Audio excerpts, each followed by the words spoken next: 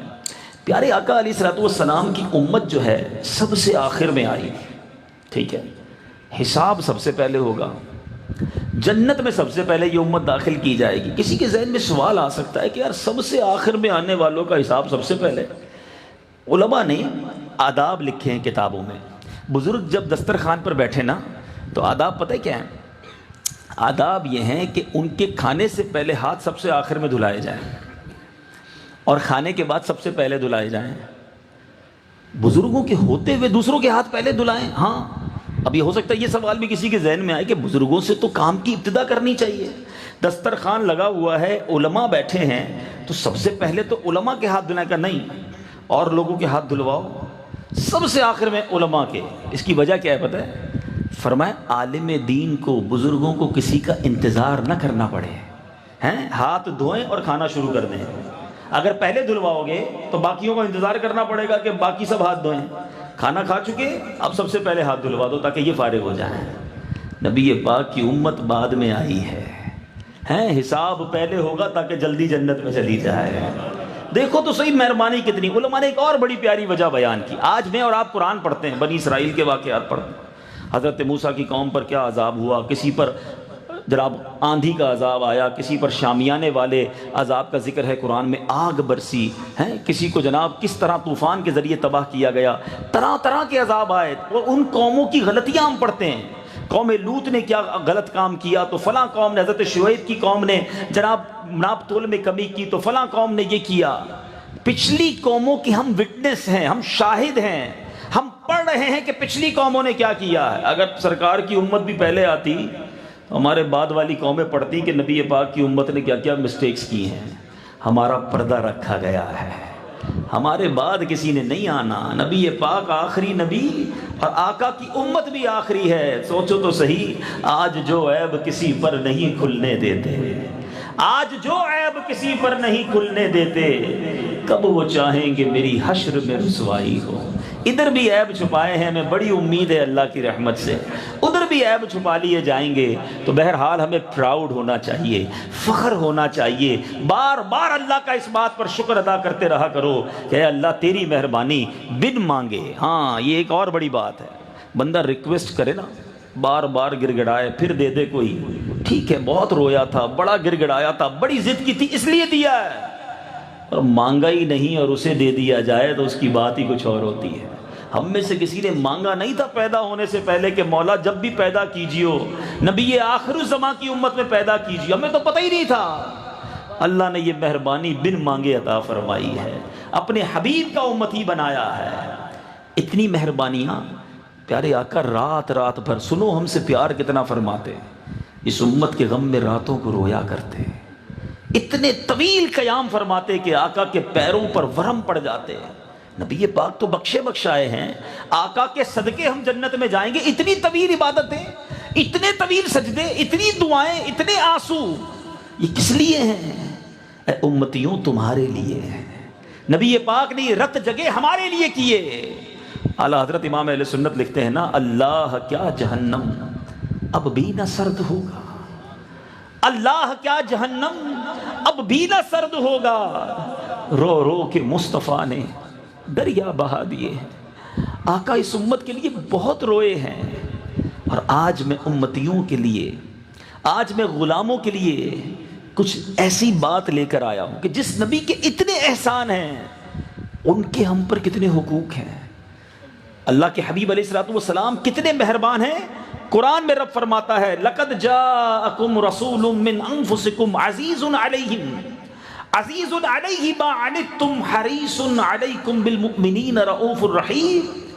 ترجمہ کنز ایمان, بے شک تمہارے پاس تشریف لائے تم میں سے وہ رسول جن پر تمہارا مشقت میں پڑنا گراں ہے, تمہاری بھلائی کے نہایت چاہنے والے, مسلمانوں پر بہت ہی نہایت ہی رحم فرمانے والے.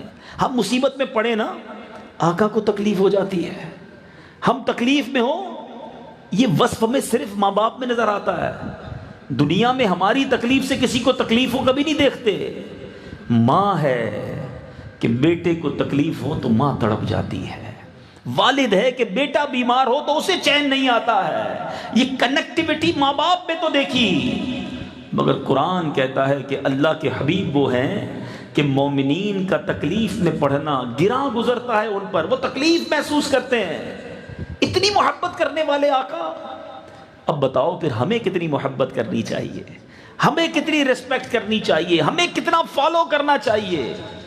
آج لوگ کہتے ہیں جناب ہمارے پاکستانی ہونے کی وجہ سے ہمارے ملک میں حقوق ہیں, عورتوں کے حقوق کی بات ہوتی ہے, مزدوروں کے حقوق کی بات ہوتی ہے, ہر بندہ اپنے رائٹ پر گفتگو کرتا ہے. ٹھیک ہے, مگر اے مسلمانوں, کیا تمہیں یہ معلوم ہے کہ نبی پاک کا امتی ہونے کی حیثیت سے کچھ حقوق ایسے ہیں جو مسلمانوں پر, غلاموں پر واجب ہیں, فرض ہیں. اور یہ بات قاضی عیاض نے شفا شریف میں لکھی کہ نبی پاک علیہ الصلوۃ والسلام کے امت پر حقوق کتنے ہیں. آپ نے شفا شریف میں 8 حقوق تحریر فرمائے. رائٹس آف رسول اللہ صلی اللہ تعالی علیہ وسلم اپون ہز امہ. نبی پاک کے اپنی امت پر حقوق کتنے ہیں؟ کبھی غور کیا کہ ہمیں پتہ بھی ہے کہ نہیں آقا کہ مجھ پر حقوق کتنے ہیں؟ میں نے اس کو ادا کرنے کی کوشش کرنی ہے, آج غور سے سننے ہیں. قاضی عیاض نے شفا شریف میں 8 حقوق تحریر فرمائے. نمبر 1 آپ فرماتے ہیں ایمان بالرسول. پہلے میں 8 گنوا دیتا ہوں, پھر سب کے بارے میں تھوڑی تھوڑی بات کرتے ہیں. ایمان بالرسول. نمبر 2 اتباع رسول. نمبر 3 اطاعت رسول. نمبر 4 محبت رسول. نمبر 5 تعظیم رسول. نمبر 6 مدح رسول. نمبر 7 درود شریف. اور نمبر 8 قبر انور کی زیارت. یہ 8 حقوق ہیں نبی پاک کے جو ہر امتی پر لازم ہے. وہ حتی المقدور کوشش کرے ان حقوق کو پورا کرنے کی. پہلا حق ایمان بالرسول, یعنی نبی پاک پر ایمان لانا, آپ کو آخری نبی جاننا, آپ کی رسالت کا اقرار دل سے کرنا. ہم اللہ کا شکر ادا کرتے ہیں کہ ہم نے پہلا حق ادا کیا ہوا ہے, مومن ہیں. اللہ تعالی ہمیں مرتے دم تک ایمان سلامت رکھنے کی توفیق عطا فرمائے. ہاں یہ بڑی نعمت ہے. یاد رکھو آپ کی گاڑی باہر ٹھیک کھڑی ہے کہ نہیں, اس کا خیال تو شاید بار بار آ رہا ہوگا. ذرا مہنگا موبائل ہو نا تو بندہ ہر تھوڑی دیر بعد ہاتھ لگاتا ہے, ہاں یار جیب میں ہے, گیا نہیں. کیوں؟ مہنگا ہے نا. تمہیں قیمتی چیز کی اتنی فکر ہے, کتنی بار دن میں سوچتے ہو ایمان کی. ایمان سے بڑھ کر کچھ نہیں ہے, یاد رکھیے. کسی کے پاس اربوں روپے ہیں, دنیا بھر کی نعمت ہے, ایمان نہیں تو کچھ بھی نہیں. ہمیشہ ہمیشہ اس نے جہنم میں رہنا ہے. ہم فیہا خالدون. جو ایمان کے بغیر دنیا سے جائے کوئی چانس نہیں ہے مغفرت کا. ایمان ہوگا تو مغفرت کی صورت بننی ہے. تو سب سے قیمتی شے ایمان ہے. مگر انفارچونیٹلی, بدقسمتی سے ہماری بہت بڑی تعداد کو تو فکر ہی نہیں ہے ایمان کی, کہ ایمان بھی کوئی چیز ہے سنبھالنے والی, اس کی بھی کوئی فکر کرنی ہے, اس کے لیے بھی کوئی تیاری کرنی ہے, اس کے لیے بھی کوئی دعا کرنی ہے. آپ بچے سلامت رہیں, کاروبار سلامت رہے ہیں, مال سلامت رہے, فیکٹری چلتی رہے, دکان ٹھیک رہے ہیں, سب کے لیے دعا کرواتے ہو. کبھی ایمان سلامت رہے اس کے لیے غور کیا؟ دعا کروائی خود کی. حالانکہ اللہ کے حبیب کی دعا سن لو. میرے آقا تو وہ ہیں جن کے صدقے ہم مسلمان بنے نا. تیرے صدقے میں آقا سارے جہاں کو دین ملا. پڑھتے ہو نا, سارے جہان کو دین نبی پاک کے صدقے ملا. مگر آقا کی دعا کیا ہے؟ یا مقلب القلوب ثبت قلبی علی دینک. اے دلوں کو پھیرنے والے, میرے دل کو اپنے دین پر ثابت قدمی عطا فرما. اللہ کے حبیب دعا کر رہے ہیں. کیوں؟ تاکہ ہماری تربیت ہو, ہم بھی ایمان کی اہمیت کو سمجھیں.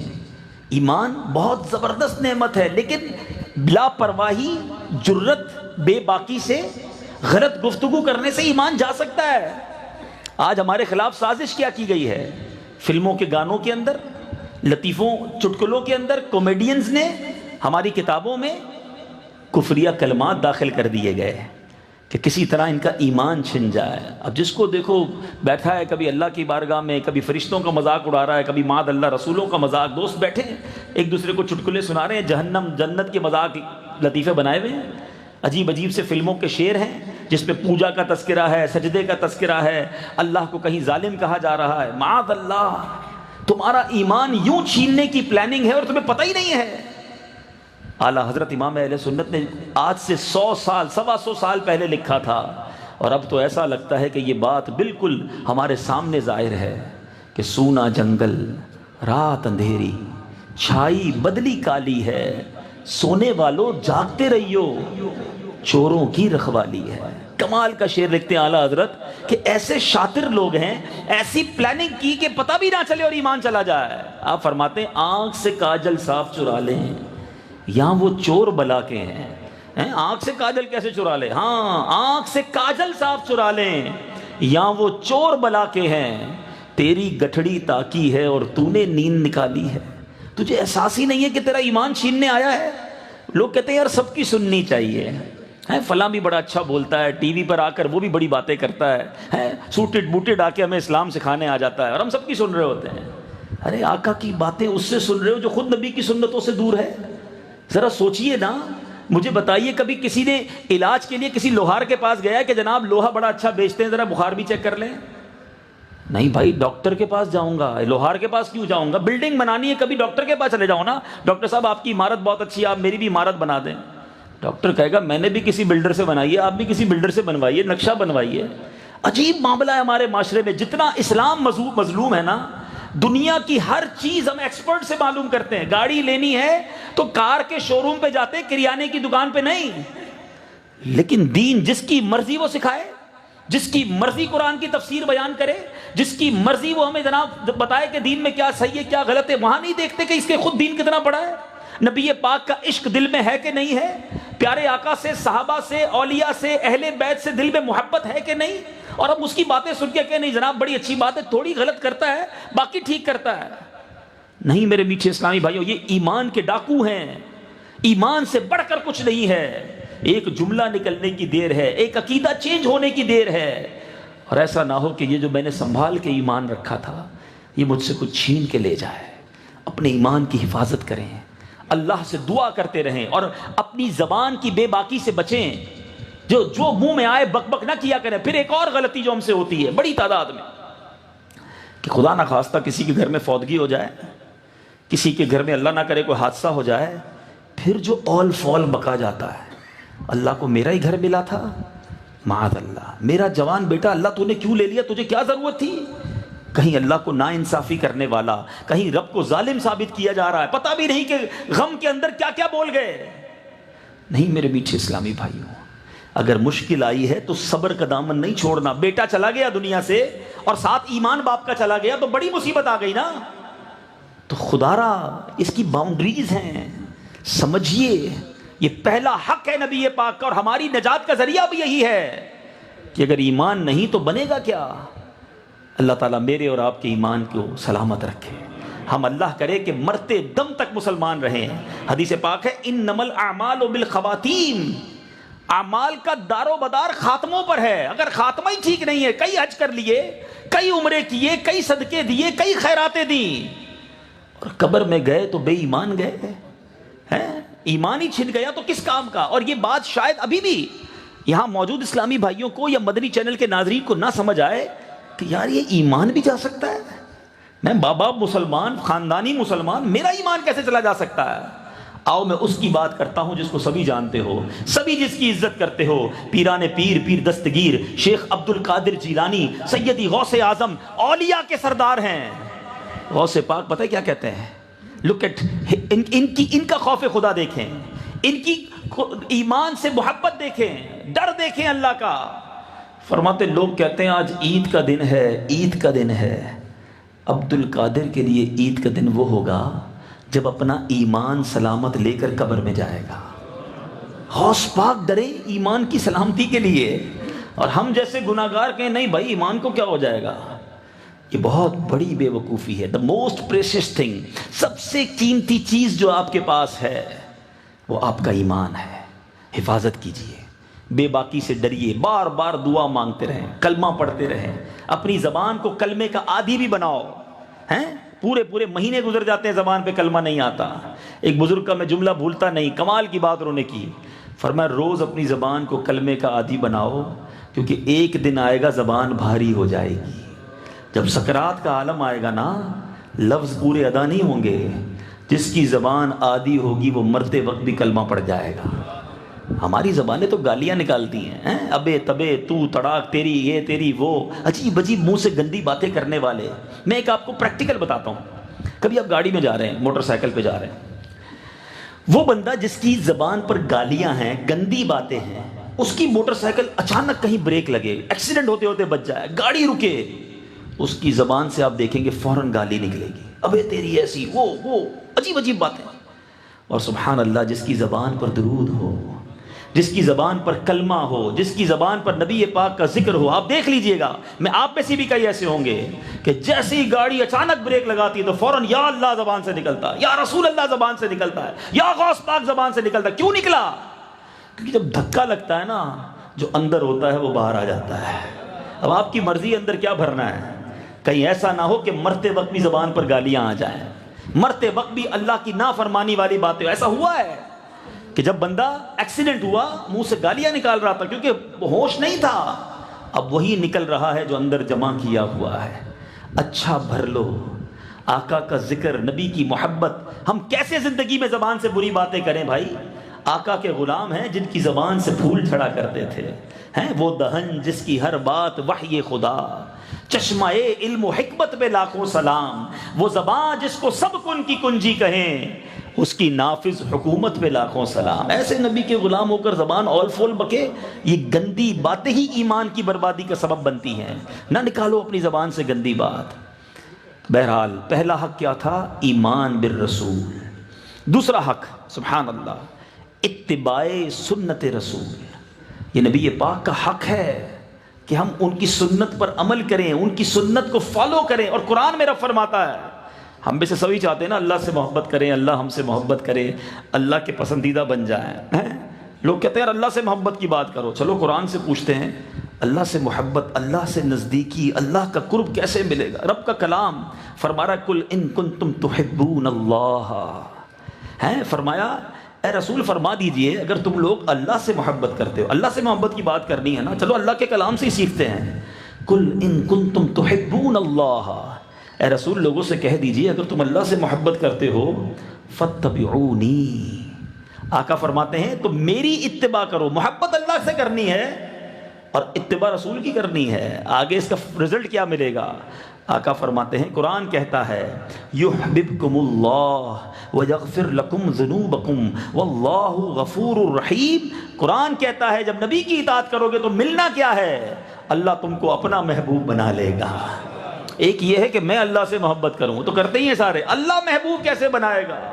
اللہ محبوب جب بنائے گا جب نبی کی اطاعت کرو گے. میں آج قرآن کی اور حدیث کی بات کرنے آیا ہوں. قرآن میں رب فرماتا ہے اگر اللہ سے محبت کرتے ہو تو محبوب کی اطاعت کرو. اطاعت کرو گے، اتباع کرو گے، فالو کرو گے. تو یہ نہیں فرمایا کہ ٹھیک ہے تمہاری محبت پوری ہو گئی، تم محبت کرنا چاہتے تھے نا، اوکے محبت کرنی پوری نہیں. اللہ تمہیں اپنا محبوب بنائے گا. اور پھر کیا فرمایا؟ فرمایا تمہارے گناہوں کو بخش دے گا. اور اللہ بہت زیادہ بخشنے والا اور رحم فرمانے والا ہے. مگر آج ہم سنت رسول سے کتنا دور ہیں. یہ آیات صحابہ نے بھی سنی تھی، تو صحابہ کرام نے سنت پر کیسے عمل کیا؟ صحابہ کرام نے تو ان سنتوں پر بھی عمل کیا جس کا حکم بھی نہیں دیا. اللہ اکبر. حضرت صدیق اکبر عاشق اکبر ہے نا، ساری زندگی نبی کی سنت کے مطابق گزاری. آخری وقت آ گیا، اپنی بیٹی بی بی عائشہ صدیقہ رضی اللہ تعالیٰ عنہ سے کہتے ہیں فرماتے ہیں کہ بیٹا یہ بتاؤ کہ نبی پاک کی وفات کس دن ہوئی تھی اور آقا کے کفن میں کتنے کپڑے تھے؟ صدیق اکبر کی یہ بھی تمنا تھی کہ کاش جو دن نبی پاک نے دنیا سے پردہ فرمایا میرا انتقال بھی اسی دن ہو جائے، جیسا کفن تھا ویسا کفن مجھے مل جائے. ارے یہ تو کسی کے اختیار میں نہیں ہے کہ انتقال بھی اسی دن ہو، مگر تمنا یہ تھی کہ ایچ اینڈ ایوری تھنگ، تمام چیزیں رسول پاک کے طریقے کے مطابق ہوں. عثمان غنی رضی اللہ تعالیٰ نے ایک بار وضو کر کے مسکرائے. کسی نے کہا حضرت وضو تو ٹھیک ہے، وضو کے بعد مسکرانا کیسا؟ کوئی تو ریزن ہوگا، کوئی بات بھی نہیں ہوئی مسکرانے والی. کہتے مجھے اور کچھ نہیں پتا، میں ایک بار نبی پاک کے ساتھ یہیں آیا تھا، آقا نے وضو کیا اور میرے آقا مسکرائے تھے، یہ نہ پوچھو میں کیا کر رہا ہوں، کسی کی ادا کو ادا کر رہا ہوں۔ یعنی صحابہ کرام اس قدر نبی پاک کی سنتوں پر عمل کرتے تھے، اور آج ہمارا حال کیا ہے؟ ہمیں پتہ ہے پیارے آقا کی سنت ہے، مگر اس کے خلاف کرتے ہیں، اس کے اگینسٹ کرتے ہیں۔ سوچئے یہ حق ہے نبی پاک علیہ الصلوۃ والسلام کا امتی پر کہ نبی پاک علیہ الصلوۃ والسلام کی سنت پر عمل کیا جائے۔ آج ایک نعرہ سارے ہی لگاتے ہیں، چلو مل کے لگا بھی لیتے ہیں، بڑی دیر ہوئے پنجاب میں نعرے تھوڑی تھوڑی دیر بعد لگ جانے چاہیے، آپ کے مزاج میں شامل ہیں۔ غلامی رسول میں نہ ہو جو عشق مصطفیٰ، ارے کتنا پیارا نعرہ ہے نا، غلامی رسول میں موت بھی قبول ہے۔ مجھے یہ بات سمجھ نہیں آتی، جس کو موت قبول ہے اس کو سنت رسول قبول کیوں نہیں ہے؟ نہ اس کا چہرہ نبی پاک کی سنتوں والا، نہ لباس سنتوں والا، نہ اس کا انداز سنتوں والا، سارے کام پیارے آقا کے دشمنوں جیسے، اور نعرہ یہ ہے کہ غلامی رسول میں موت بھی قبول ہے۔ خود سوچئے نا، جہاں ایک طرف سنت پر عمل کرنے کے فضائل ہیں نا، وہاں سنتوں سے دور رہنے کی وعیدیں بھی ہیں۔ آقا کی حدیث نہیں سنی آپ نے؟ فمن رغب عن سنتی فلیس منی، کہ جس نے میری سنت سے منہ موڑا وہ ہم سے نہیں۔ قیامت کے دن اگر شفاعت کی خیرات لینے گئے اور آقا نے منہ ہی موڑ لیا کہ جاؤ تم ہم میں سے نہیں ہو، تمہارا تو کھانا پینا چلنا پھرنا لباس چہرہ کاروبار ہر چیز سنت کے خلاف تھا، پھر کدھر جائیں گے؟ تو خدارا یہ میلاد کا مہینہ نبی پاک سے ہمیں مزید اٹیچمنٹ کا درس دیتا ہے، پیغام دیتا ہے۔ وفاداری یہ ہے کہ نبی پاک کے طریقے پر عمل کیا جائے۔ میں 2-3 باتیں اس بارے میں کرنا چاہتا ہوں۔ آج بڑی بدقسمتی یہ ہے، میرے بڑے ینگسٹرز بیٹھے ہیں، ادھر بھی بیٹھے ہیں، مجھے ہو سکتا ہے لائیو سوشل میڈیا پہ سن رہے ہوں، بعد میں چینل پر دیکھیں۔ آج بڑی تعداد میں مسلمان نوجوانوں کی ایسی ہے، پہلے یہ بیرون ملک میں ہوتا تھا، ماشاءاللہ رکن شورا رفیع بھائی بیٹھے ہیں، ان کا بھی کئی ملکوں میں سفر ہوا۔ ہم جب ابراڈ جاتے ہیں، بیرون ملک جاتے ہیں، ادھر یہ ہوتا تھا، ایک بڑا ینگسٹر نوجوان ماڈرن آیا سامنے، اب ہم کنفیوز ہو جاتے تھے، یار سلام کریں نہ کریں، پتہ نہیں مسلمان ہے کہ نہیں ہے، کوئی چیز مسلمانوں والی ہے ہی نہیں، اوپر سے لے کے نیچے تک بالکل ہی جناب انگریزی لگ رہا ہے۔ اور پھر اچانک وہ کہے جناب السلام علیکم، اچھا ہم کہتے ہیں وعلیکم السلام، میرا نام محمد خالد ہے، اور نام بتائے تو پتہ چلا کہ ہاں یار یہ تو مسلمان ہے۔ لیکن افسوس دل میں ہوتا تھا کہ یار ہم سلام کرنے میں کیوں رک گئے؟ کیونکہ کوئی انداز نہیں بتا رہا اس کا یہ نبی پاک کا امتی ہے۔ میں جتنے مجھے یہاں سن رہے ہیں، میں ایک آپ سے گزارش کروں گا، ایک سوال چھوڑی جا رہا ہوں۔ گھر جائیے گا اکیلے میں، آئینے کے سامنے کھڑے ہو جائیے گا اور اپنے آپ سے پوچھئے گا کہ مجھے کوئی دیکھے تو اس کو پتہ چل جائے گا میں کس کا امتی ہوں، یا مجھے بتانا پڑے گا، انٹروڈیوس کرانا پڑے گا کہ نہیں جناب میں مسلمان ہوں، پتہ نہیں چلے گا۔ اگر آپ ایسے ہیں کہ آپ کو دیکھ کر کوئی پہچان نہیں سکتا کہ آپ کس کے غلام ہیں، تو بتاؤ قیامت کے دن نبی پاک کی شفاعت کس منہ سے حاصل کرو گے؟ ہونا کیا چاہیے تھا کہ فنا اتنا تو ہو جاؤں میں تیری ذات عالی میں، جو مجھ کو دیکھ لے اس کو تیرا دیدار ہو جائے، مجھے دیکھ کر پتا چل جائے کہ یہ نبی پاک کا غلام جا رہا ہے، بتانا نہ پڑے میں مسلمان ہوں، مجھے دیکھ کر پتا چل جائے کہ یار یہ بولتا ہے تو اس کی زبان سے کتنے پیارے، کبھی سبحان اللہ نکلتا ہے، کبھی ماشاء اللہ نکلتا ہے، ملتا تو سلام کرتا ہے، ہیلو ہائے گڈ مارننگ ابے تبے تو تڑاک، پتہ ہی نہیں چلتا یہ مسلمان کی گفتگو ہے، گالیاں۔ اچھا یہاں ایک بات اور، ایک تو آپ نے اپنے آپ کو دیکھنا ہے، دوسری بات جو اور زیادہ ڈیپ میں نے کرنی ہے اور اب وہ اپنے اسلامی بھائیوں سے کرنی ہے، جتنے یہاں داڑھی والے بیٹھے ہیں ماشاءاللہ مذہبی حلیے والے، میں نے ان سے کرنی ہے، جو مجھے بعد میں مدنی چینل پر دیکھیں ان سے کرنی ہے۔ یقیناً یہ نبی پاک کی سنت ہے کہ ہم سر پر امامہ سجائیں، یہ آقا کی سنت ہے کہ ہم چہرے پہ داڑھی سجائیں، نہ سجانے والا گناہگار ہے۔ یقیناً یہ نبی پاک کی سنت ہے کہ ہم سنتوں والا لباس پہنیں، ہم سیدھے ہاتھ سے کھانا کھائیں، ہم بیٹھ کر کھائیں، ہم سیدھے ہاتھ سے پانی پئیں، ہم سلام کریں، بریلینٹ، یہ سب چیزیں اوکے، مگر یہی سنتیں صرف نہیں ہیں، یہ بھی یاد رکھیں، سچ بولنا بھی میرے آقا کی سنت ہے، کسی کو دھوکہ نہ دینا بھی میرے آقا کی سنت ہے، کاروبار صحیح طریقے سے کرنا بھی میرے آقا کی سنت ہے، اپنے ماں باپ کا ادب کرنا نبی پاک کی تعلیمات ہے، اپنی فیملی، اپنی بیوی، اپنے بچوں کے ساتھ نرمی کا برتاؤ کرنا نبی پاک کی سنت ہے، پڑوسیوں کے ساتھ اچھا برتاؤ کرنا میرے آقا کی سنت ہے، اپنے ملازمین کی خیر خواہی کرنا، عاجزی اور انکساری اختیار کرنا نبی پاک کی سنت ہے۔ کیا صرف امامہ پہن کر داڑھی رکھ کر ہم سمجھے ہم سنتوں کے پیکر بن گئے؟ یاد رکھیے گا وہ شخص جو داڑھی رکھ کر جھوٹ بولتا ہے وہ لوگوں کو دین سے دور کرتا ہے کہ دیکھو یار داڑھی والا ہو کر جھوٹ بول رہا ہے، امامہ سر پہ سجایا ہے، کاروبار میں دیکھو غلط بیانی کرتا ہے، وقت پر پیسے نہیں دیتا، گھر والے الگ پریشان، پڑوسی الگ پریشان۔ خدا را یاد رکھو میرے آقا کی اور بھی سنتیں ہیں، ضرور سراپا سنتوں والا ہو، مگر آؤ اس ربیع الاول میں بھی نیت کروں اور آپ بھی نیت کریں کہ اب سے ہمارا کردار بھی سنتوں والا ہوگا، ہمارا کاروبار بھی سنتوں والا ہوگا۔ خالی سراپا سنتوں والا، اس کی وجہ سے لوگ دین سے دور ہو رہے ہیں کہ جناب یہ دیکھو نیک نظر آنے والا آدمی کاروبار کیسا کر رہا ہے، اس کے اخلاق کیسے ہیں، اس کو کوئی بات بری لگے تو جھاڑتا کیسے ہے۔ نبی یہ پاک کا یہ انداز نہیں ہے۔ میں اپنوں سے بات کر رہا ہوں، اس بار اندر کی صفائی کرنی ہے۔ آج ہم نے حق پڑھا ہے کہ نبی پاک کا یہ حق ہے ہم سب پر کہ ہم آقا کی سنتوں پر عمل کریں، مگر ساری سنتوں پر عمل کریں۔ صرف سیدھے ہاتھ سے کھا لینا سنت ضرور ہے، مگر سود کا کھانا تو حرام ہے نا۔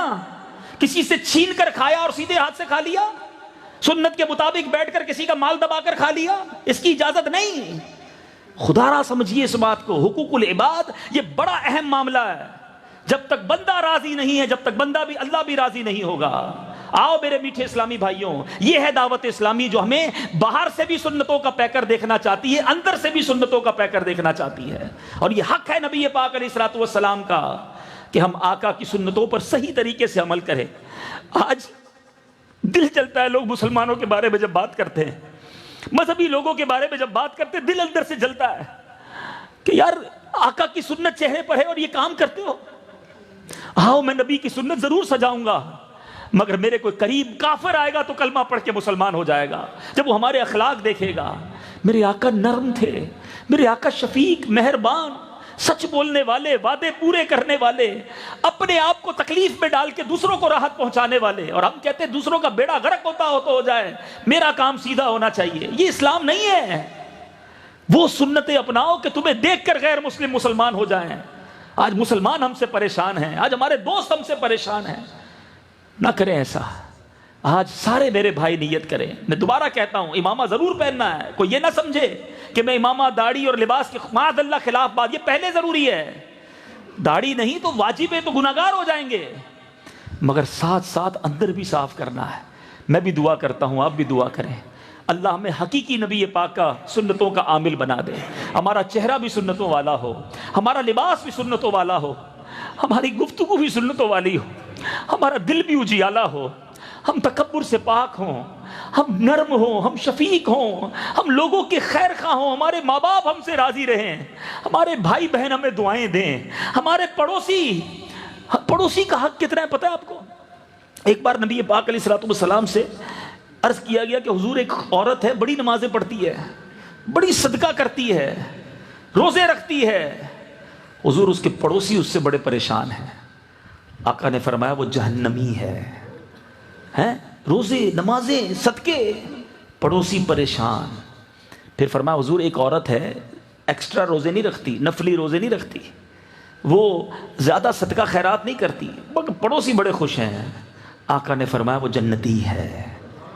ہم نے تو سوچا ہی نہیں پڑوس میں رہتا کون ہے، پتہ بھی نہیں ہوگا کئیوں کو نام، پڑوسی کا تو بچہ ہم سے پریشان ہے، گاڑی کبھی اس کے گھر کے آگے پارک کر دیں گے، کچرا کبھی اس کے گھر کے آگے ڈال دیں گے، ہمارے گھر کا شور بیچارے کو رات سونے نہ دے، اور شکایت کرنے آئے تو ہم لڑنے کے لیے تیار ہو جائیں گے۔ یہ اسلام نہیں ہے۔ ہمارے اسلاف وہ تھے جن کے غیر مسلم پڑوسی ان کے اخلاق کی وجہ سے مسلمان ہو جاتے تھے، مگر آج ہمارے پڑوسیوں کا کیا حال ہم نے کر رکھا ہے۔ اللہ کرے کہ دل میں اتر جائے میری بات۔ تیسرا حق نبی پاک علیہ الصلوۃ والسلام کا اطاعت رسول، ایک ہے اتباع اور ایک ہے اطاعت۔ جو فرما دیا، جو آرڈر دے دیا، پورا ہونا چاہیے، عمل ہونا چاہیے۔ کہ سرکار کا حکم نہیں مانیں گے تو پھر کس کا حکم مانیں گے، پھر کس کو فالو کریں گے؟ اور یہ بات قرآن سمجھا رہا ہے کہ نبی کا حکم پتہ ہے کیا ہے؟ قرآن کہتے ہیں اطیعوا اللہ و اطیعوا الرسول۔ اللہ نے جدھر اپنی اطاعت کی بات کی نا، ادھر نبی پاک کی اطاعت کی ساتھ بات کی کہ اللہ کا حکم مانو اور حکم مانو رسول کا۔ ایک اور جگہ اللہ فرماتا ہے وَمَن يُطِعِ اللَّهَ وَمَن يُطِعِ الرَّسُولَ فَقَدْ أَطَاعَ اللَّهَ۔ کتنی واضح بات ہو گئی نا۔ قرآن کہتا ہے جس نے رسول کا حکم مانا بے شک اس نے اللہ کا حکم مانا۔ اعلیٰ حضرت امام اہل سنت کمال کی شخصیت ہے، وہ ایسے ہی نہیں لکھتے، وہ کہتے بخدا خدا کا یہی ہے در، کنفیوز ہوتے ہوں گے کچھ لوگ اس شعر میں کہ اللہ کا در اور رسول کا در. قرآن سنا رہا ہوں. اللہ نے کیا فرمایا؟ فرمایا من یطع الرسول فقط اطاع اللہ، کہ جس نے اللہ کے حبیب کی اطاعت کی اس نے اللہ کی اطاعت کی، اللہ کی بات مانی. اعلیٰ حضرت لکھتے ہیں بخدا خدا کا یہی ہے در، نہیں اور کوئی مفر مکر، جو وہاں سے ہو یہیں آ کے ہو، جو یہاں نہیں وہ وہاں نہیں. تو اللہ کے حبیب کی اطاعت کرنی ہے. اور صحابہ نے کیسی اطاعت کی؟ ایک شخص پیارے آقا کی بارگاہ میں آیا، نبی پاک علیہ الصلوۃ والسلام سے ملنے آیا. اس نے ہاتھ میں سونے کی انگوٹھی پہنی تھی. ہو سکتا ہے ادھر بھی میرے کسی بھائی کے ہاتھ میں کوئی انگوٹھی ہوگی، کوئی چھلا ہوگا، کوئی بریسلیٹ پہن کے گھوم رہا ہوتا ہے، کوئی زنجیریں ڈالی بھی ہوتی ہیں. ابھی تو سمجھ نہیں آ رہی نوجوانوں کو کرنا کیا ہے. ادھر زیور پہنتے جدھر بندہ سوچ بھی نہیں سکتا ہیں. مرد کے لیے زیور نہیں ہے، فقط ایک انگوٹھی جائز ہے. چلو آج یہ شرعی مسئلہ بھی سمجھ لو. مرد کے لیے ایک انگوٹھی جائز ہے، اور اس انگوٹھی کی تفصیل یہ ہے کہ اس میں چاندی 4.5 ماشا سے کم ہو، یعنی 4-4.5 گرام سے کم چاندی ہو، اور ایک پتھر بھی ہو. بغیر چاندی کا جو چھلا ہے نا وہ بھی جائز نہیں ہے مرد کے لیے. یہ آگ بن جائے گا قیامت کے دن. زنجیریں، بریسلیٹ، پتہ نہیں کیا کیا بالیاں پہنتے ہیں مرد.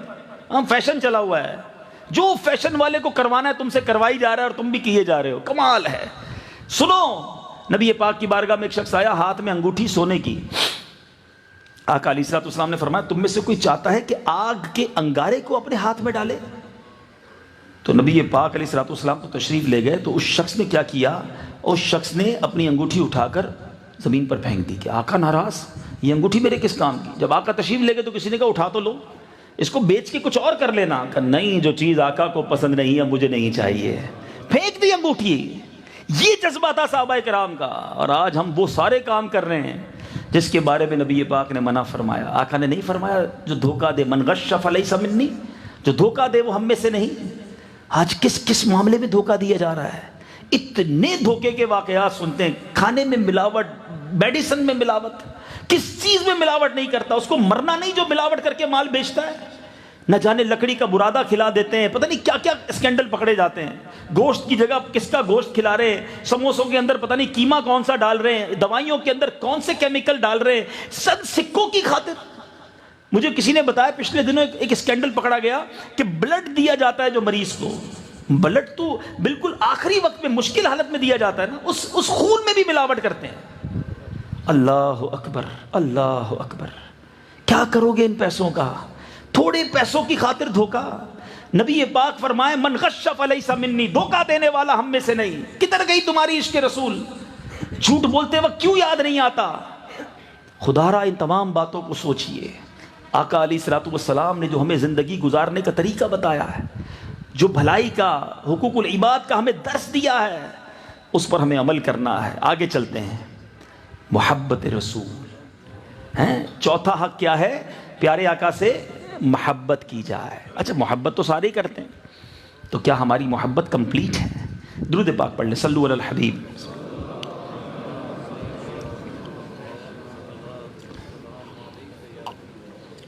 محبت رسول. اب اس میں کیا ہے؟ ہم محبت تو سارے ہی کرتے ہیں، مگر اس کی ایک کیٹیگری ہے، ایک معیار ہے جو ریکوائرڈ ہے، جو لازمی ہے. ایسے نہیں کہ محبت سب سے کرتے ہیں، بیوی بچوں سے بھی کرتے ہیں، کاروبار سے بھی کرتے ہیں، دوستوں سے بھی کرتے ہیں، نبی پاک سے بھی کرتے ہیں. نہیں، آقا فرماتے ہیں لا یؤمن احدکم حتی اکون احب الیہ من والدہ وولدہ والناس اجمعین. میرے آقا فرماتے ہیں تم میں سے کوئی اس وقت تک کامل مومن نہیں ہو سکتا جب تک میں اس کے نزدیک. کامل مومن ہونے کی گارنٹی، دلیل کیا ہے؟ آقا فرماتے ہیں جب تک میں اس کے نزدیک اس کے گھر بار، بال بچوں، والدین سب سے زیادہ محبوب نہ ہو جاؤں.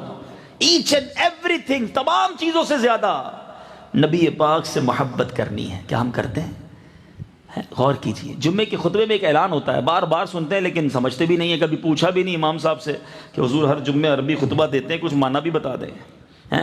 الا لا ایمان لمن لا محبت لا. سنتے ہیں نا، سب نے سنا ہوگا. الا لا ایمان لمن لا محبت لا، الا لا ایمان لمن لا محبت لا. اس کا مطلب کیا ہے؟ کبھی پوچھا ہم نے؟ اس کا مطلب یہ ہے کہ سن لو، اس کا ایمان نہیں جس کے دل میں نبی پاک سے محبت نہیں. ایمان اس کے بغیر کمپلیٹ ہی نہیں ہوتا ہے. اعلیٰ حضرت لکھتے ہیں نا اللہ کی سرتابہ قدم شان ہے یہ, انسان نہیں انسان, وہ انسان ہے یہ. قرآن تو ایمان بتاتا ہے انہیں, ایمان یہ کہتا ہے میری جان ہے یہ. آقا ایمان کی بھی جان ہے, مگر کتنی محبت ہے سب چیزوں سے زیادہ. کاروبار تھوڑے پیسے سامنے آئیں, یار کیا کریں, جھوٹ تو بولنا پڑتا ہے نا, ساری مارکیٹ کرتی ہے. اگر میں بھی سیدھا کام کروں گا تو پیچھے رہ جاؤں گا. تو کدھر گئے عشق رسول؟ تھوڑے پیسوں کی خاطر سب چیزوں سے زیادہ نبی پاک سے محبت کرنی ہے. یاد رسول میں کتنی بار آنکھیں روتی ہیں, نبی پاک کی یاد میں کب آپ کا دل تڑپا ہے آخری بار؟ یاد کیجئے نا, محبت تو اس چیز کا نام ہے. ایک بار جب جنگ احد کا واقعہ ہے, شیطان نے افواہ اڑا دی کہ نبی پاک معاذ اللہ شہید کر دیے گئے. سارے صحابہ بڑے پریشان. ایک خاتون, بوڑھی خاتون تھی مدینے میں, ان کو جیسے ہی اطلاع ملی دوڑتی ہوئی مدینے کی طرف, جبل احد کی طرف دوڑتی گئیں. وہاں قریب پہنچی تو کہا یہ بتاؤ نبی پاک کیسے ہیں؟ کہا کہ تمہیں معلوم ہے کہ اس جنگ میں تمہارے بھائی شہید ہو گئے ہیں. اس بڑھیا سے کہا مجھے اس کی پرواہ نہیں, بتاؤ میرے آقا کیسے ہیں. تھوڑا اور آگے گئی, کسی نے کہا تمہیں معلوم ہے تمہارے شوہر بھی شہید ہو گئے. کہا مجھے اس کی پرواہ نہیں, بتاؤ میرے آقا کیسے ہیں. اور آگے گئی, کسی نے کہا تمہیں معلوم ہے تمہارے بچے بھی شہید ہو گئے ہیں, شوہر بھی, بھائی بھی, بچے بھی. کہ مجھے اس کی پرواہ نہیں, بتاؤ میرے آقا کیسے ہیں. وہ دوڑتی ہوئی جب نبی پاک کی بارگاہ میں جاتی ہے, سنو ان کی زبان سے کیا نکلا. جب آقا سلامت دیکھا نا, انہوں نے کہا نبی پاک خیر سے ہیں, یہ عشق کی معراج دیکھو. وہ خاتون کہتی ہیں کل مصیبت بعدک جلل, یا رسول اللہ آپ ٹھیک ہیں تو ساری مصیبتیں ہیچ ہیں, آپ کے ہوتے ہوئے مجھے کوئی مصیبت نہیں ہے. شاعر لکھتا ہے نا, بڑھ کر اس نے رخ انور کو جو دیکھا تو یوں کہا تو سلامت ہے تو پھر ہیچ ہیں سب رنج و علم, میں بھی اور باپ بھی, شوہر بھی, برادر بھی فدا, اے شہیدین تیرے ہوتے کیا چیز ہیں ہم. تو صحابہ نے یہ پروف کیا کہ سب سے بڑھ کر آقا کی ذات ہے. اپنا گھر بار قربان کر دیا, اپنی اولاد قربان کی. آج ہم کچھ بھی قربان کرنے کے لیے تیار نہیں ہیں. کیسی محبت ہے, خالی نام کی محبت ہے. میں آپ کو ایک ایگزامپل کے ذریعے سمجھاتا ہوں. آپ مثال کے طور پہ آپ کا ایک چھوٹا بیٹا ہو یا چھوٹا بھائی ہو, کوئی بڑا بھائی بھی یہاں بیٹھا ہوگا, کوئی والد بھی بیٹھا ہوگا. اس چھوٹے بھائی سے کوئی ملے, کہے کیسے ہیں آپ, ٹھیک ہیں؟ کہا میں بالکل ٹھیک ہوں, اور سناؤ. وہ کہا یار میں اپنے ابو سے بڑی محبت کرتا ہوں, میں اپنے ابو سے بہت پیار کرتا ہوں. بندہ کہا یار کمال ہے, بیٹا ہو کے اتنا باپ سے محبت کرتا ہے. دوسرے دن آپ ملے, وہ دوبارہ کہے میں اپنے والد پر فدا. تو ایک چھوٹا بھائی ملے آپ کو, کہے میں بڑے بھائی سے بہت انسپائر ہوں, میرا بڑا بھائی کمال, میں اس سے بڑی دل و جان سے محبت کرتا ہوں. آپ کے کمال کا بھائی ہے یار, اتنا بھائی سے محبت, کمال کا بیٹا, اتنا والد سے پیار. دوسرے دن آپ کی ان کے والد صاحب سے ملاقات ہو جائے, آپ کہیں یار ماشاءاللہ آپ کے بیٹے سے ملاقات ہوئی تھی, یا بھائی سے ملاقات ہو, آپ کے چھوٹے بھائی سے ملاقات ہوئی تھی, آپ سے بڑا پیار کرتا ہے, جب دیکھو آپ کی باتیں کرتا رہتا ہے. اب والد صاحب کہے کہ ایک نمبر کا جھوٹا ہے, میری ایک بات بھی نہیں مانتا, میں تو جو کہوں اس کا الٹا ہی کرتا ہے, کون سی محبت ہے یہ. اب آپ کیا کہیں گے کہ ہاں یار محبت کے دعوے ہیں, بات تو کوئی نہیں مانتا ہے. بڑا بھائی کہے یہ نکما میری کوئی بات نہیں مانتا, روز کہتا ہوں اس کا الٹا ہی کر کے آ جاتا ہے, کون سی محبت ہے. اب آپ بتائیں کہ کیا محبت بغیر اطاعت کے کمپلیٹ ہوتی ہے؟ صرف کہتا رہوں میں ابو کا بڑا پیار کرنے والا, ابو کی ایک بات نہ مانوں, بھائی کی ایک بات نہ مانوں. دنیا میں لوگ کہتے جھوٹا ہے. اب ہم سارے جتنے بیٹھے نا, سب کا دعویٰ ہے میں نبی پاک سے بڑی محبت کرتا ہوں. ہم سب کا یہ دعویٰ بار بار کرتے رہتے ہیں, غلامی رسول میں موت بھی قبول ہے, آقا پر جان قربان, صدقے یا رسول اللہ, بہت اچھی بات ہے. مگر آپ سے پوچھنا چاہتا ہوں کہ جو بار بار محبت کا دعویٰ کرتا ہے, نبی پاک کی کہی ہوئی باتوں پر عمل کرتا ہے؟ یاد رکھو قیامت کے دن ملاقات ہونی ہے, انشاءاللہ ہونی ہے, ضرور ہونی ہے. لیکن اس ملاقات کی تیاری ہے کہ نہیں, کہ کہیں آقا علیہ الصلوۃ والسلام کا دیدار ہو اور نبی پاک فرمائے خالی نعرے لگاتا تھا, ایک بات تو میری مانی نہیں ہے. قرۃ عینی فی الصلاۃ, آقا فرماتے نماز میں میری آنکھوں کی ٹھنڈک ہے, اور نعرے لگانے والے کی نماز جا رہی ہے.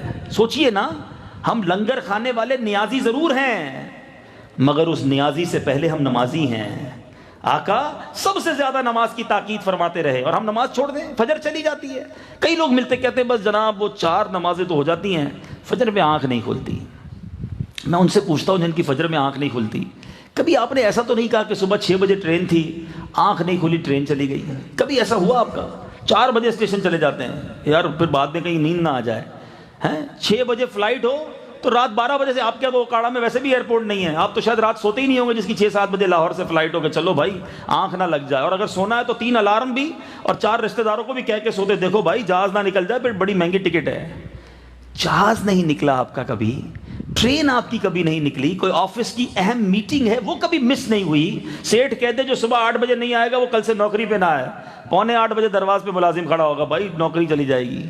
تمہاری نوکری جائے، فلائٹ جائے، ٹرین جائے تو سب ٹائم پہ پہنچ جاؤ. اور نماز چلی جائے اور کہتے ہو آنکھ نہیں کھلی.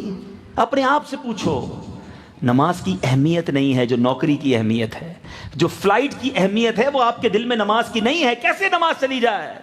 میں نبی پاک کا امتی ہوں، آقا فرمائے کہ نماز میں میری آنکھوں کی ٹھنڈک ہے. محبت کا تقاضا یہ ہے کہ ایٹ اینی کاسٹ کچھ بھی ہو جائے میری نماز قضا نہیں ہونی چاہیے. آؤ آج نیت کرتے ہیں کہ آج کے بعد کچھ بھی ہو جائے ہماری نماز قضا نہیں ہوگی.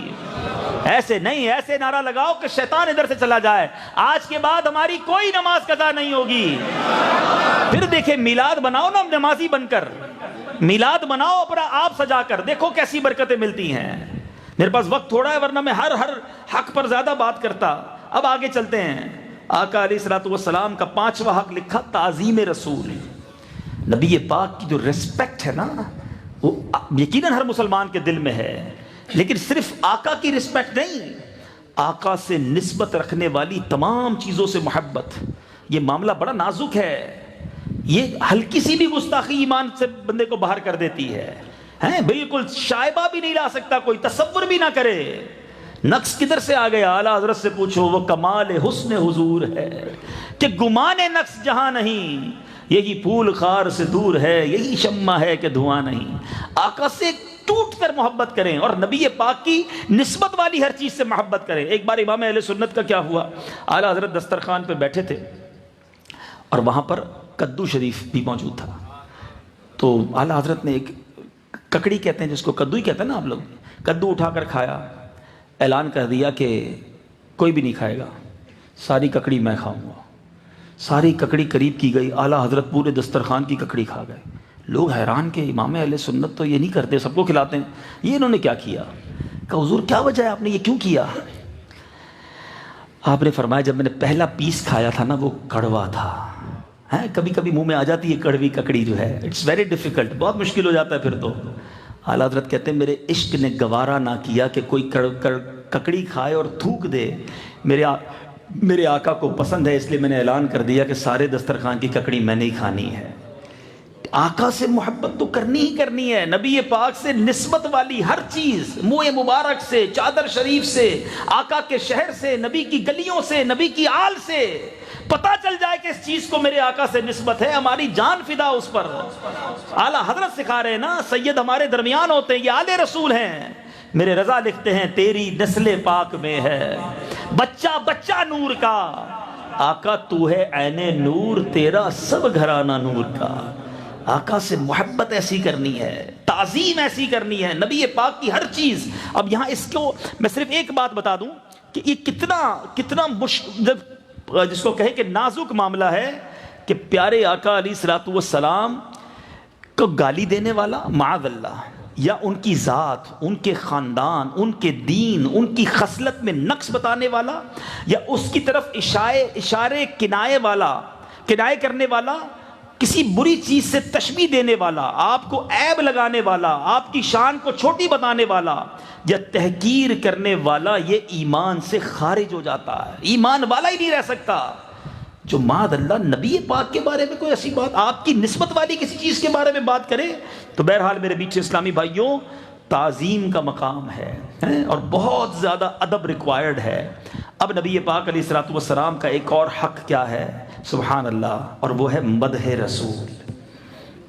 آقا کی ثنا بیان کی جائے. مبارک ہو جو محفل منعقد کرتے ہیں، مبارک ہو جو نبی پاک کی نعتیں پڑھتے ہیں، پڑھاتے ہیں.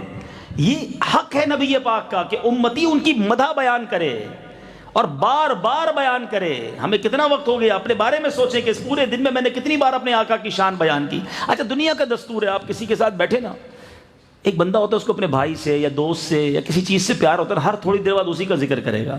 ہاں میرا فلاں دوست جو ہے نا وہ یوں کرتا ہے، تھوڑی دیر بعد کہا وہ میرا فلاں دوست ہے نا اس کا یہ بھی کام بڑا اچھا ہے، اس کا یہ شہر بھی بہت اچھا ہے، اس کا بندہ سمجھ جاتا ہے یار یہ اس سے بڑی محبت کرتا ہے، یہ بڑا اٹیچڈ ہے اس سے، ہر تھوڑی دیر بعد یہ اس گھما پھرا کے جو ہے نا اس کا ذکر کرتا ہے۔ امتی ایسا ہو کہ اس کی زبان ذکر مصطفیٰ سے تر رہے، پتہ چل جائے کہ نبی کا امتی ہے، ہر تھوڑی دیر بعد آقا کا ذکر کرے، کسی نہ کسی بہانے سے نبی کا ذکر مدح ہو۔ اور یہ صحابہ کے دور سے جاری ہے۔ حضرت حسان بن ثابت رضی اللہ تعالیٰ عنہ، حضرت عبداللہ بن رواحہ رضی اللہ تعالیٰ عنہ، اس صحابہ اس زمانے میں ایک بڑا زبردست مقابلہ ہوتا تھا۔ ایک تو تلواروں سے مقابلہ ہوتا تھا نا، جنگوں میں اشعار سے مقابلہ بھی ہوتا تھا، لفظوں کا مقابلہ بھی ہوتا تھا۔ بعد اللہ کفار نبی پاک کی شان میں گستاخی کر کے اشعار لکھتے تھے، آقا فرماتے اے حسان اب ان کا جواب دو، عبداللہ بن رواحہ ان کا جواب دو۔ اب وہ نبی پاک کی نعتیں لکھتے، ان کو جواب دیتے۔ اور آج کل کنفیوژن پھیلانے والے پھیلاتے ہیں کہ یار یہ نعت خوانی کدھر سے آ گئی، یہ نبی پاک کی محفل، یہ اتنی ساری تم مدح سرائی کرتے ہو۔ آؤ میں بتاؤں حضرت، اے مسلمانوں تمہیں مبارک ہو، نعت پڑھنا یہ صحابہ کی سنت ہے، اور نعت سننا خود نبی پاک کی سنت مبارکہ ہے۔ حضرت حسان بن ثابت کا وہ شعر سنو، آج کی نعتوں میں لوگ کنفیوز کرتے ہیں، اگر حضرت حسان بن ثابت کا شعر یاد کر لو، اس کا ترجمہ یاد ہو جائے تو ایمان تازہ ہو جائے گا۔ آپ لکھتے ہیں وَأَحْسَنُ مِنْكَ لَمْ تَرَ قَطُّ عَيْنِي وَأَجْمَلَ مِنْكَ لَمْ تَلِدِ النِّسَاءُ خُلِقْتَ مُبَرَّأً مِنْ كُلِّ عَيْبٍ كَأَنَّكَ قَدْ خُلِقْتَ كَمَا تَشَاءُ۔ کہتے ہیں آقا وَأَحْسَنُ مِنْكَ لَمْ تَرَ قَطُّ عَيْنِي، آقا آپ جیسا حسین کسی آنکھ نے دیکھا ہی نہیں ہے۔ وَأَجْمَلُ مِنْكَ لَمْ تَلِدِ النِّسَاءُ، آقا آپ جیسا جمیل کسی ماں نے جنا ہی نہیں ہے۔ حضرت حسان بن ثابت یہ کہیں، اور آج اردو میں ہم کہیں کہ جیسے میرے سرکار ہیں ایسا نہیں کوئی۔ ہم تو حضرت حسان بن ثابت کی شرح بیان کر رہے ہیں۔ اگر اعلیٰ حضرت امام اہل سنت لکھیں کہ وہ کمال حسن حضور ہے کہ گمان نقص جہاں نہیں، یہی پھول خار سے دور ہے، یہی شمع ہے کہ دھواں نہیں۔ ارے یہ تو شرح بنتی ہے، انٹرپریٹیشن بنتی ہے۔ وَأَحْسَنُ مِنْكَ لَمْ تَرَ قَطُّ عَيْنِي وَأَجْمَلُ مِنْكَ لَمْ تَلِدِ النِّسَاءُ۔ آگے اعلیٰ حضرت حسان بن ثابت کیا کہتے ہیں؟ خلقت مبرأ من کل عیب، آقا اللہ نے آپ کو سارے عیبوں سے پاک پیدا کیا ہے۔ سنو آگے فرماتے ہیں کأنک قد خلقت کما تشاء، آقا اللہ نے ایسا بنایا جیسا آپ چاہتے تھے۔ اور اعلیٰ حضرت اسی طرح کی بات تو لکھتے ہیں، آپ فرماتے ہیں خدا کی رضا چاہتے ہیں دو عالم، خدا چاہتا ہے رضائے محمد۔ ارے یہی بات تو حضرت حسان بن ثابت نے کہی تھی کہ انک قد خلقت کما تشاء، ایسا بنایا جیسا آپ چاہتے تھے، خدا چاہتا ہے رضائے محمد۔ تو نعت پڑھا کریں، یقیناً پڑھا کریں، جھوما کریں، اور آقا کی ثنا خوانی جتنا ہو سکے کیا کریں۔ یہ حق ہے نبی پاک علیہ الصلوۃ والسلام کا کہ ان کا ذکر خیر کیا جائے۔ بلکہ میں مشورہ دوں گا کہ اگر کوئی چاہتا ہے کہ اس کے دل میں عشق رسول بڑھتا رہے، وہ امیر اہل سنت کا، امیر اہل سنت عاشق اعلیٰ حضرت ہیں، ان کے کلام پڑھے، ان کے کلام سنے، اور سبحان اللہ امام الکلام، کلام الامام سیدی اعلیٰ حضرت کے کلام پڑھے، پھر دیکھیں کیسے دل میں عشق رسول بڑھتا ہے۔ ساتواں حق جو قاضی ایاز نے لکھا سبحان اللہ وہ یہ ہے کہ نبی پاک پر درود پاک کثرت سے پڑھا جائے۔ یہ بھی ذکر مصطفیٰ ہے، یہ بھی نعت مصطفیٰ ہے، اور یہ حکم قرآن میں رب نے ہمیں دیا، ان اللہ وملائکتہ یصلون علی النبی یا ایھا الذین آمنوا صلوا علیہ وسلموا تسلیما، صلی اللہ علی النبی الامی وآلہ صلی اللہ علیہ وسلم صلاۃ وسلاما علیک یا سیدی یا رسول اللہ۔ ترجمہ تو دیکھو اس آیت کا، یہ آیت پوری نعت ہے۔ جی ہاں مفسرین نے لکھا یہ صریح نعت ہے۔ کیا کہا اللہ نے؟ اللہ فرماتا ہے بے شک اللہ اور اس کے فرشتے اس غیب بتانے والے نبی پر درود بھیجتے ہیں۔ اے مومنوں تم بھی ان پر درود بھیجتے رہو اور ان پر سلام بھیجتے رہو۔ اللہ اکبر۔ اب ذرا غور کرنا ہے، یہ دنیا میں ایک ہی کام ہے جو اللہ بھی فرما رہا ہے، فرشتے بھی کر رہے ہیں، اور مومنین کو بھی پارٹنرشپ دی گئی ہے، آ جاؤ تم بھی شامل ہو جاؤ۔ ہاں یہ جو اللہ نے شرف دیا نا پیارے آقا کو اس آیت کے ذریعے، یہ اس شرف سے بڑا ہے جو حضرت آدم کو فرشتوں کا سجدہ کروایا گیا۔ حضرت آدم کو کس نے سجدہ کیا؟ جواب دو نا۔ فرشتوں نے ایک بار کیا۔ اور کس نے کیا؟ فرشتوں نے کیا۔ اللہ کے لیے تو محال ہے نا وہ کسی کی عبادت کرے، رب تو شامل نہیں تھا نا اس سجدے میں۔ فرشتوں نے حضرت آدم کو سجدہ کیا۔ اللہ نے کیا فرمایا؟ میں بھی درود بھیجتا ہوں، فرشتے بھی بھیجتے ہیں، تم بھی شامل ہو جاؤ۔ ہیں اچھا جو تھوڑی سی عربی سمجھتے ہیں، اس میں آیت میں لفظ ہے یصلون.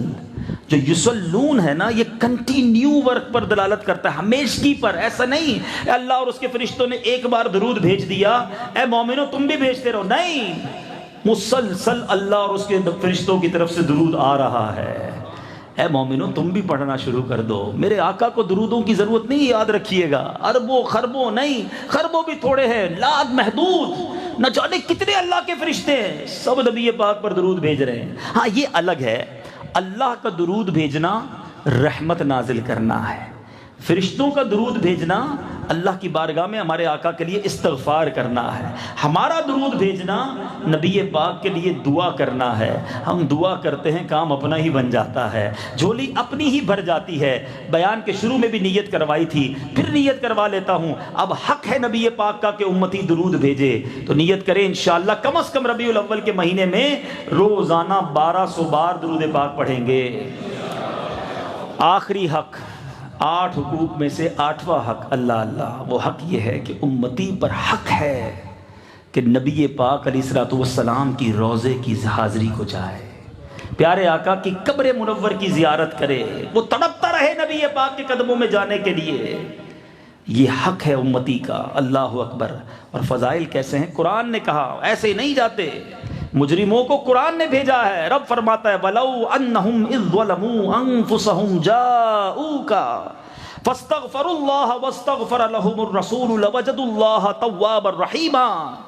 اللہ اکبر ہے. گناہ گاروں دیکھو کیسا راستہ بتایا اللہ نے. قرآن میں رب فرماتا ہے اگر یہ لوگ جس وقت اپنی جانوں پر ظلم کرتے ہیں، گناہ ہو گئے نا، سنو، آپ کے پاس آ جاتے اور خدا سے بخشش مانگتے اور رسول ان کے لیے بخشش کی دعا فرماتے، تو یہ لوگ خدا کو بہت زیادہ بخشنے والا مہربان پائیں گے. اللہ بخشتا ہے اس کو جو نبی پاک کے قدموں میں پہنچ جائے، ہیں بخشش کا ذریعہ ہے. امام عشق و محبت جبھی تو لکھتے ہیں نا، وہی رب ہے جس نے تجھ کو ہم تن کرم بنایا، ہمیں بھیک مانگنے کو تیرا آستاں بتایا، تجھے حمد ہے خدایا، تجھے حمد ہے خدایا.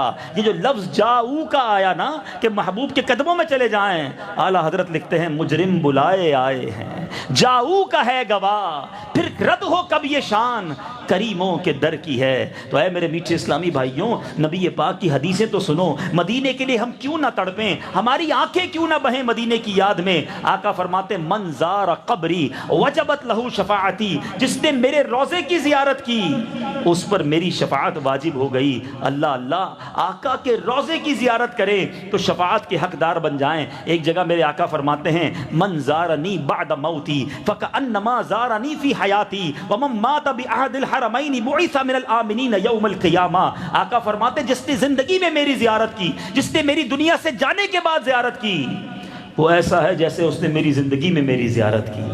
اور جو دونوں حرمین میں سے کسی میں مرے گا، قیامت کے دن امن والوں میں اٹھایا جائے گا. ایک حدیث میں فرمایا میں ان کی شفاعت کروں گا تو حرمین طیبین میں سے کہیں مرے گا. ایک جگہ آقا فرماتے ہیں جس کا مضمون ہے تم میں سے جس سے ہو سکے وہ مدینے میں مرے، کیونکہ جو مدینے میں مرے گا میں اس کی شفاعت کروں گا. یہ کیسا شہر ہے جس کی حاضری ہو جائے تو شفاعت کی خیرات مل جائے، بندہ مر جائے تو سبحان اللہ شفاعت کا حقدار ٹھہرے. جبھی تو اعلیٰ حضرت لکھتے ہیں طیبہ میں مر کے ٹھنڈے چلے جاؤ آنکھیں بند، طیبہ میں مر کے ٹھنڈے چلے جاؤ آنکھیں بند، سیدھی سڑک یہ شہر شفاعت نگر کی ہے. تو اے میرے میٹھے اسلامی بھائیوں، بد نصیب ہے وہ شخص جس کی آنکھ یاد مدینہ میں نہیں بہتی، جس کا دل مدینے جانے کو نہیں تڑپتا. ارے مدینہ وہ شہر ہے خدا کی قسم 1000 بار دیکھ لے دل نہیں بھرتا، پھر جانے کو جی چاہتا ہے، پھر تڑپ بڑھ جاتی ہے. بلکہ سچی بات یہ ہے جو جتنا مدینے جاتا ہے اس کا اتنا عشق بڑھ جاتا ہے، وہ اتنا اس کی یاد میں تڑپتا ہے. کیا خوبصورت بات اعلیٰ حضرت لکھتے ہیں شربت دید نے ایک آگ لگائی دل میں، شربت دید نے ایک آگ لگائی دل میں، تپش دل کو بڑھایا ہے بجھانے نہ دیا. دل پہ آگ بڑھتی ہے، گھٹتی نہیں ہے۔ اللہ یہ شوق بڑھائی رکھے۔ وہ بد نصیب ہے جس کا دل مدینے جانے کو نہیں ترستا۔ وہ عجیب آدمی ہے جو دنیا تو دیکھا ہوا ہے، ساری دنیا کئی لوگ ہیں جنہوں نے گھوم لی ہے، نہیں دیکھا تو مدینہ نہیں دیکھا۔ آؤ نیت کرتے ہیں، اور جو تڑپ رہے ہیں، جن کے پاس مال و اسباب نہیں ہے، یا میری ان باتوں سے ان کو یہ خیال آ رہا ہے کہ جناب آقا کا تو حق ہے ہم پر، مگر کیسے جائیں، اسباب نہیں ہیں، تو اس میں دل چھوٹا نہ کرنا، درود پڑھتے رہنا، آنسو بہاتے رہنا، اور ایک بات یاد رکھنا، کہاں کا منصب، کہاں کی دولت، کہاں کا منصب، کہاں کی دولت، قسم خدا کی ہے یہ حقیقت کہ جنہیں بلایا ہے مصطفیٰ نے وہی مدینے کو جا رہے ہیں۔ آقا بلائیں گے، خود ہی راستہ بن جائے گا، خود ہی بہانہ بن جائے گا۔ ذکر مصطفیٰ کرتے رہیے، آقا کی یاد میں آنسو بہاتے رہیے، انہیں پکارتے رہیے، پھر کیا ہوگا؟ بنے گا جانے کا پھر بہانہ، بنے گا جانے کا پھر بہانہ، کہے گا آ کر کوئی دیوانہ، چلو نیازی تمہیں مدینے، مدینے والے بلا رہے۔ مدینے سے کبھی دل نہ بھرنے دینا، مدینے حاضری سے کبھی منہ نہ موڑنا۔ بریلی کے تاجدار سکھاتے ہیں، فرماتے ہیں جان و دل، ہوش و خرد سب تو مدینے پہنچے۔ اے رضا، جان و دل، ہوش و خرد سب تو مدینے پہنچے، تم نہیں چلتے رضا، سارا تو سامان گیا۔ آقا اعلیٰ حضرت کا تو ایسا لگتا ہے سب کچھ مدینے میں ہوتا تھا۔ ایک جگہ لکھتے ہیں پھر نہ کروٹ لی مدینے کی طرف۔ ارے چل جھوٹے بہانے والے، بہانے بناتے ہو، کاروبار میں بیزی ہوں، ہیں مشکل حالات ہیں، نہیں نکل سکتا، نہ سوچو یہ۔ بلکہ کئی لوگ تو بیچارے حج اس لیے نہیں کرتے، بے وقوفی ہے ان کی، کہ یار ذرا گھر بنا لے، بچی کی شادی کر لے، پہلے فلاں کام ٹھیک کر لے۔ اللہ کے بندو، جس کے در پہ جا رہے ادھر جاؤ، ویسے ہی سارے کام بن جانے ہیں۔ بگڑی ادھر سے ہی بنتی ہے، ادھر جانے کے لیے کام نہ سوچو، ادھر جاؤ کام بن جاتے ہیں۔ بنتے ہیں جہاں بگڑے ہوئے بنتے ہیں سب کام مدینے میں۔ آقا کی رحمت تو ہے عام مدینے میں۔ اللہ مجھے اور آپ کو خوب شوق مدینہ عطا فرمائے، سچا شوق عطا کر دے۔ پنجابی شاعر لکھتے ہیں نا، مینو شوق مدینے جاون دا، میرے دل وچ حسرت ہور نہیں، کوئی اور حسرت ہی نہیں ہو، بس ایک ہی تمنا ہو کہ بس کونین کے والی کے قدموں میں پہنچ جاؤں۔ غلام آقا کے پاس جانے کو نہ ترسے تو کدھر کے لیے تڑپے گا۔ میں ایک بزرگ کی ایک بات نہیں بھولتا، آخری بات، مجھے اندازہ ہے میں نے وقت آپ کا زیادہ لے لیا، بیان ختم کرتا ہوں۔ بات مدینے کی ہے تو جی بھرتا نہیں ہے۔ انہوں نے کمال کی بات کہی، میں یقین کریں کبھی نہیں بھولتا، اور اس سے آپ کو اندازہ ہوگا کہ مدینے کی حاضری ہے کیا چیز، اس سے آپ کو اندازہ ہوگا۔ بزرگ پتہ کیا کہتے ہیں؟ سوچو تو صحیح کدھر آئے ہو، 1400 سال پہلے آتے تو صحابی بن جاتے ہیں۔ آقا کی بارگاہ میں گئے تھے نا لوگ، ملنے گئے تھے ایمان کی حالت میں، یا ایمان لائے انہیں دیکھ کر، ایمان پر خاتمہ ہو گیا، صحابی بن گئے۔ یہ دربار عام دربار نہیں ہے۔ اعلیٰ حضرت کہتے ہیں معراج کا سما ہے، کہاں پہنچے زائروں، کرسی سے اونچی کرسی اسی پاک در کی ہے۔ یہ دربار تو وہ ہے جدھر فرشتے سر جھکانے کو ترس رہے ہیں، 70,000 صبح ہیں، 70,000 شام، یوں بندگی یہ زلف و رخ 8 پہر کی ہے، جو ایک بار آئے تو بارہ نہ آئیں گے، رخصت ہی بارگاہ سے بس اس قدر کی ہے۔ ایک بار فرشتوں کو زندگی میں حاضری، کم و بیش 12 گھنٹے کی، اور غلاموں تم پر کرم کیسا ہے۔ اعلیٰ حضرت لکھتے ہیں معصوموں کو تو عمر میں صرف ایک بار آسی پڑے رہیں تو صلاح عمر بھر کی ہے۔ ساری زندگی پڑے رہو، آقا نہیں نکالتے، پھر بھی ہم نہ جائیں، پھر بھی ہم نہ تڑپیں، پھر بھی مدینے کی طرف رخ نہ کریں، تو یہ بہت بڑی بدقسمتی ہے۔ بہرحال میرے میٹھے اسلامی بھائیوں، وقت کا دامن تنگ تھا، ورنہ ان 8 حقوق پر بہت بات ہو سکتی تھی، مگر شاید آج میں یہ باور کرانے میں، یہ ہائی لائٹ کرانے میں تو کامیاب ہو گیا کہ اے امتیوں، آقا کے ہم پر بڑے احسان ہیں، اور ہمیں ان کے حقوق جو بیان ہوئے اس کو فالو کرنے، اس پر عمل کرنے میں کوشش کرنی ہے۔ آؤ اب نیت کریں، اب جو رہ گئی ہے نا وہ نبی پاک کے طریقے کے مطابق گزرے گی، وہ سنت کے مطابق گزرے گی، وہ نمازیں پڑھ کر گزرے گی، وہ گناہوں سے بچ کر گزرے گی، وہ درود پڑھ کر گزرے گی، وہ مدح رسول کر کے گزرے گی، وہ یاد مدینہ میں گزرے گی، وہ اللہ کے حبیب علیہ الصلوۃ والسلام کی یاد میں تڑپ کر گزرے گی۔ اور سچ بتاتا ہوں، جس کی زندگی یاد رسول میں ہے نا، جس کی زندگی محبت رسول میں ہے، جس کی آنکھیں نبی کی یاد میں بہتی ہیں، اللہ ان آنکھوں کو پھر کسی اور غم میں نہیں بہنے دیتا۔ اعلیٰ حضرت لکھتے ہیں ان کے نثار کوئی کیسے ہی رنج میں ہو۔ میں یہ پریکٹیکل پوچھ لیتا ہوں آپ سے، مجھے کئی آنکھیں اشکبار نظر آ رہی ہیں، آپ ابھی تھوڑی دیر پہلے کسی نہ کسی پریشانی میں تھے، کوئی بیمار تھا، کسی کے گھر میں کوئی بیمار تھا، کوئی ہو سکتا ہے قرضے میں ڈوبا ہوا تھا، کوئی بڑی ڈیفیکلٹی میں تھا، مگر یہ فیکٹ ہے، جب آپ آقا کی یاد میں مبتلا ہوتے ہیں نا، جب نبی پاک کی یاد دل میں آتی ہے تو سارے غم بھلا دیتی ہے۔ ان کے نثار کوئی کیسے ہی رنج میں ہو، جب یاد آ گئے ہیں سب غم بھلا دیے۔ آقا یاد آ جائے نا پھر سب غم بھول جاتا ہے انسان۔ تو رہو ان کی یاد میں، گزارو ان کی یاد میں زندگی۔ آج افسوس یہ ہے کہ وہ نہیں بھولے ہمیں، وہ آج بھی قبر انور میں یاد کر رہے ہیں، مگر آج امتی بھول گیا، اس کے طریقے غلط ہو گئے، اس کے انداز عجیب ہو گئے۔ اعلیٰ حضرت کا یہ پیغام لے کر جانا آج، آپ فرماتے ہیں جو نہ بھولا ہم غریبوں کو رضا، جو نہ بھولا ہم غریبوں کو رضا، یاد اس کی اپنی عادت کیجئے۔ آقا کی یاد اپنی عادت بنا لو۔ اللہ مجھے اور آپ کو سچی غلامی نصیب فرمائے، نبی پاک کی غلامی میں زندگی گزارنا نصیب فرمائے۔ ہم تو کہتے ہیں غلام ہیں، کاش آقا بھی اپنی غلامی میں قبول فرما لے۔ یہی آرزو ہو جو سرخ رو، ملے دو جہان کی آبرو، یہی آرزو ہو جو سرخ رو، ملے دو جہان کی آبرو۔ میں کہوں غلام ہوں آپ کا، وہ کہیں کہ ہم کو قبول ہے، میں کہوں غلام ہوں آپ کا، وہ کہیں کہ ہم کو قبول ہے۔ آمین بجاہ نبی امین صلی اللہ علیہ وسلم۔ اور یہی دعوت اسلامی ہے، یہ پیغام ہے دعوت اسلامی کا، یہ میسج ہے دعوت اسلامی، یہ انداز ہے دعوت اسلامی کا۔ آ جائیے اس ماحول سے وابستہ ہو جائیں۔ یہ ماحول میری اور آپ کی آخرت بہتر بنانا چاہتا ہے، یہ ماحول میرے اور آپ کے دل میں عشق رسول کی شمع روشن، حقیقی عشق رسول، نعرے والا نہیں، فقط زبانی نہیں، پریکٹیکلی عشق رسول ہمارے اندر لانا چاہتا ہے۔ آؤ اس مدنی ماحول سے وابستہ ہو جاؤ، دعوت اسلامی کے اجتماعات میں آئیے۔ آج بڑی تعداد میں آپ آئے ہیں، مگر میں گزارش کروں گا ہر جمعرات آئیں، ہر جمعرات دعوت اسلامی کا اجتماع فیضان مدینہ اوکاڑا میں ہوتا ہے۔ میں امید کروں کہ آپ آئیں گے انشاءاللہ۔ پھر ماشاءاللہ یہ بڑا مبارک مہینہ ہے، روزانہ ہی امیر اہل سنت مدنی مذاکرہ فرما رہے ہیں۔ آج آپ نے ایک مرید کی باتیں سنی ہیں، میں آپ کو مشورہ دوں گا میرے پیر کی باتیں بھی سنیے۔ جس پیر نے ہم سب کو یہ بولنا سکھایا ہے ان کی فرامین سنیے، کیا اللہ کی عظیم ہستی ہیں اور کیا ماشاءاللہ ان کے پاس، آپ کو محسوس ہوگا کہ کیا پیاری پیاری باتیں ملتی ہیں ان سے۔ روزانہ آج کل 9:30 سے 11:30 ابھی بھی مدنی مذاکرہ جاری ہوگا، اب گھر جا کر بھی دیکھ سکتے ہیں، روزانہ 12ویں تک روزانہ ہوگا۔ تو بچوں کے ساتھ بیٹھ کر، فیملی کے ساتھ بیٹھ کر ان کے مدنی مذاکرے دیکھیں، اللہ نے چاہا دل صاف ہونا شروع ہوگا، ہماری تربیت ہوگی اور ہم مزید بہتر انداز میں سنتوں پر عمل کر سکیں گے۔ اللہ تعالی ہم سب کو عمل کرنے کی توفیق عطا فرمائے۔ صلو علی الحبیب۔